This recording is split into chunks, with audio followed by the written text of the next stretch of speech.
यंदा आषाढ कृष्ण पक्षातील संकष्ट चतुर्थी रविवार 2 ऑगस्ट 2026 या दिवशी साजरी केली जाणार आहे। आपल्या सर्वांवर गणपती बाप्पाची कृपा होण्यासाठी आणि आपल्या जीवनातील जे काही अडथळे आहेत ते दूर होण्यासाठी संकष्ट चतुर्थीचं व्रत हे अत्यंत महत्त्वाचं मानलेलं आहे।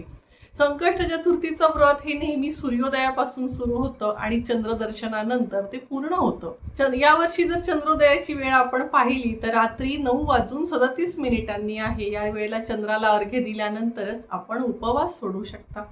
या दिवशी सकाळी लवकर उठायचं, छान आंघोळ करायची, स्वच्छ धुत वस्त्र किंवा धुतले स्वच्छ वस्त्र परिधान करावी, शक्य असल्यास लाल किंवा पिवळ्या रंगाचे कपडे घालू शकता। श्री गणेशाची जर आपल्याकडे मूर्ती असेल तर नक्की जलाभिषेक करावं आणि त्याला अष्टगंध लावावं, दुर्वा आणि जास्वंदीची फुलं अर्पण करावीत आणि मोदक किंवा तिळाचे लाडू नैवेद्य म्हणून दाखवावेत। पूजेदरम्यान आपण ओम गंग गणपतये नमः या मंत्राचा 108 वेळा जप अवश्य करा। काहीच करणं शक्य नसेल तर श्री गणपती अथर्व शीर्षाचं 11 वेळा पठण करू शकता। याचं खूप महत्त्व आहे।